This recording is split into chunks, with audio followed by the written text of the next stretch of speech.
Welcome to Kinks and Beats Daily. I'm your host, Tony Fry. Thank you for joining us today for episode number 76. Little housekeeping to do, as I've been doing all week. Swing by herohabit.com. Join our community.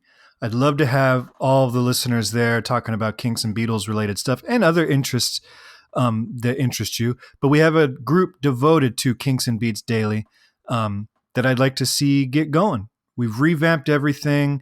You can make cool, lovely profiles now. We're not going to share your info.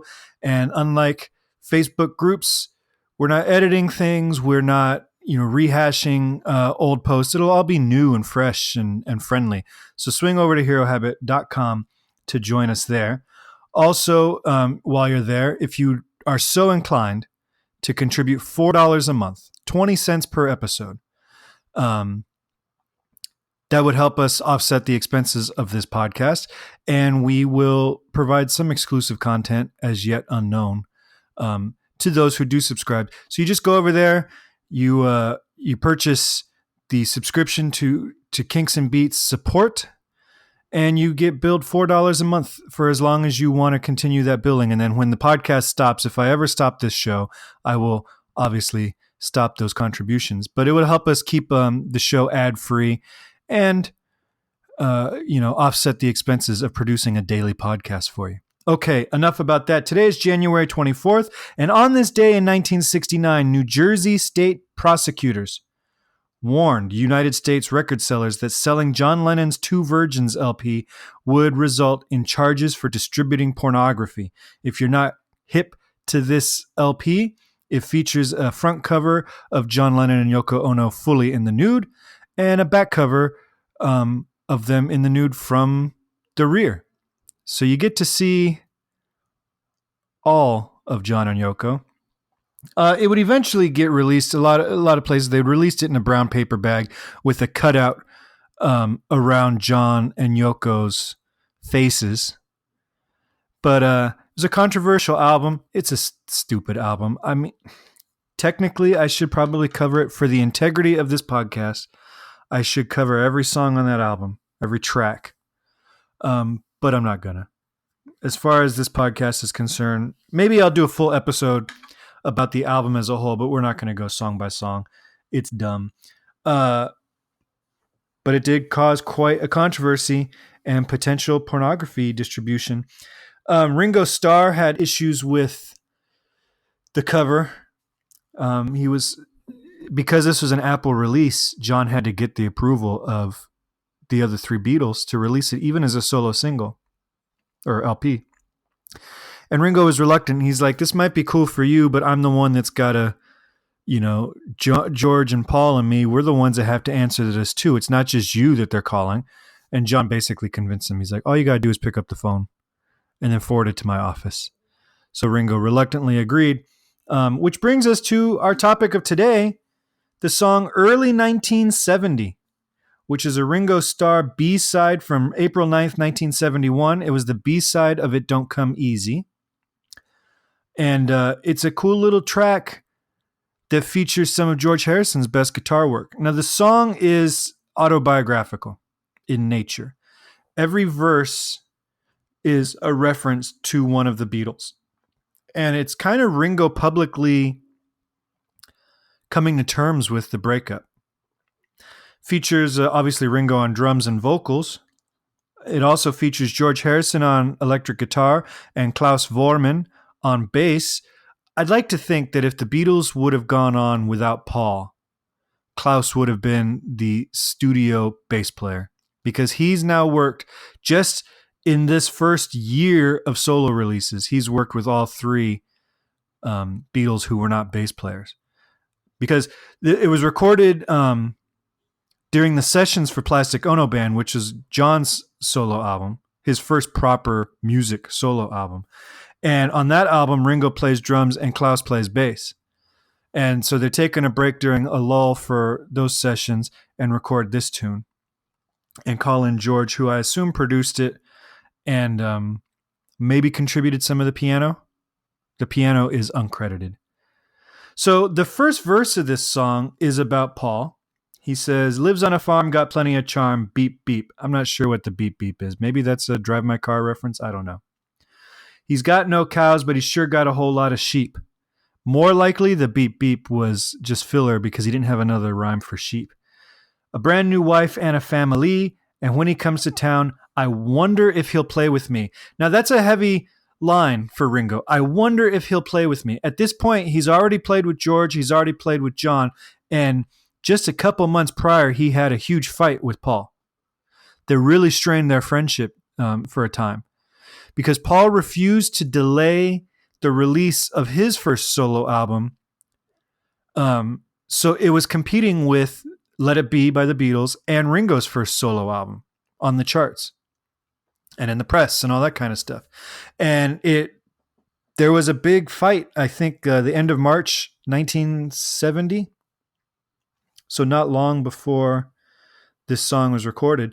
But there was a big fight between Ringo and Paul at Paul's house. And some things were said. You can look it up. I'd have to put an explicit warning on this podcast if I repeated them. But it was definitely a strain on their friendship for a while. And so Ringo, in this one line, is kind of saying, I don't know if we're still pals. I wonder if he'll play with me. Verse 2 goes on to John, laying in bed, watching TV, cookie. Now, that cookie might seem like a throwaway line, but it's not.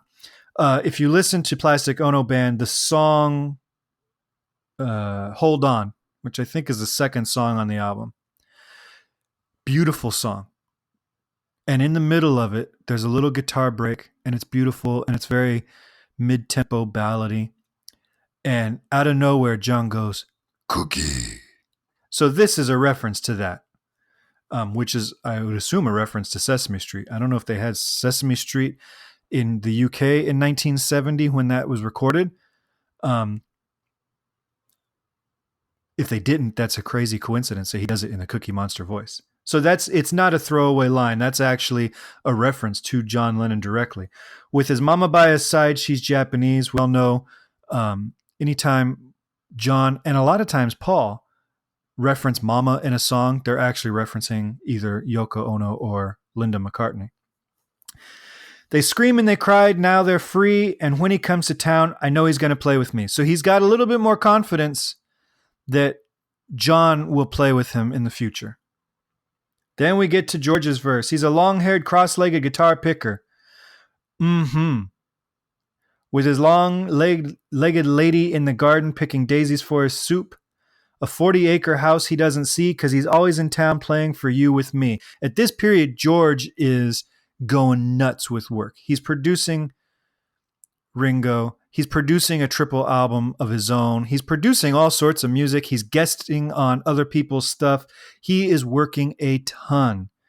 And in this verse, so he's gone from, I don't know if Paul's going to play with me, to John will probably play with me, to George is absolutely playing with me. And then it goes into a guitar break that is George's solo, and it's a great guitar slide solo. George's slide work on other people's music is some of his best slide work.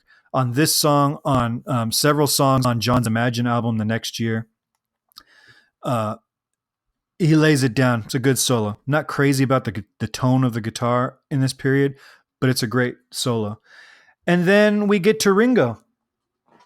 Verse 4, his self-deprecation verse. I play guitar, A, D, E. For those of you who don't play guitar, those are like the first three chords you learn. I don't play bass because that's too hard for me, followed by a little bass riff supposedly played by him. I play the piano if it's in C, which is when the song shifts for a couple bars into the key of C to exhibit Ringo's piano playing. And when I go to town, I want to see all three. So he's kind of saying, look, I'm just the drummer. I know my musical limitations. I need you guys. This, and it's a plea in a lot of ways for his old bandmates. So it's a very interesting autobiographical song. But what else is interesting is each verse is in a different key. And this kind of leads me to believe, and I hate to say it, and Ringo, if you're ever listening, call me and prove me wrong because I'd hate to disparage you. But you just said in this song that you're limited in musical scope. But every single verse on here is in a different key. Or at least the 3 for the others. By the time he gets to his verse, he's back in the original key. So he starts in A for Paul, living on a farm, got plenty of charm, beep, beep. He's got no cows, but he's sure got a whole lot of sheep. Brand new wife and a family. When it comes to town, I wonder if he'll play with me. Then he shifts to E. So these are all primary chords. They're 1-4-5s. The whole song, 1-4-5s. Then for John's song, he switches to E. Laying in bed, watching TV, cooking. Sees his mama by his side, she's Japanese. They scream and they cry, now they're free. And when it comes to town, I know he'll play with me. Now a shift to C. That E to C is a very George Harrison sounding progression. And now we're in the key of C. He's a long-haired, cross-legged guitar picker. With his long-legged lady in the garden picking daisies for his soup. A 40-acre house he doesn't see, 'cause he's always in town playing for you with me. Then the guitar solos in C.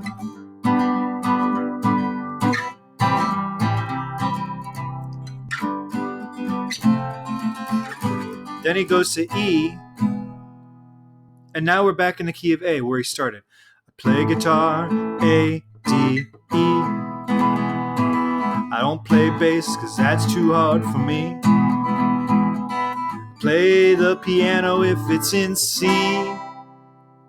And when I go to town, I want to see all 3. So he switches keys in every verse, which is kind of the only thing that gives this song any kind of forward momentum, because there's no real chorus. It's just 3 or 4 verses and a guitar break. There's no bridge, so it's all primary chords.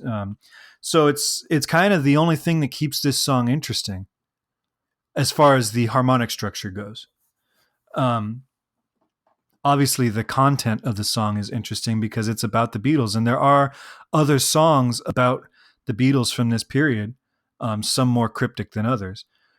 But I should do a whole episode on that, just the songs that they wrote about each other post-breakup, because there are a few from all 4 of them.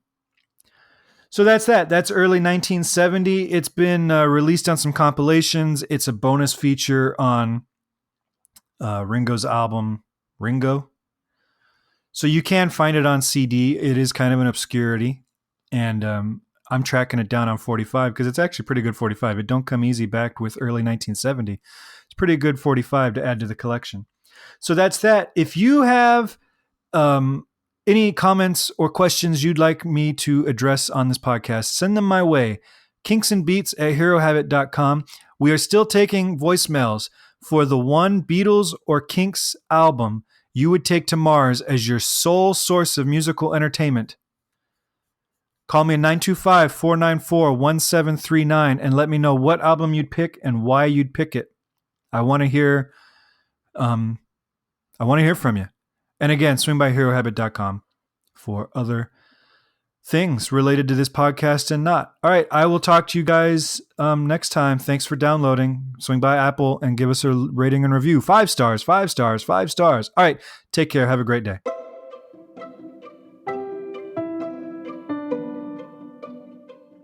This podcast is presented by the Hero Habit Podcast Network. Swing by herohabit.com today to comment on this episode and poke around our growing database of sports and pop culture news, reviews, and collectibles. herohabit.com. Collect your heroes.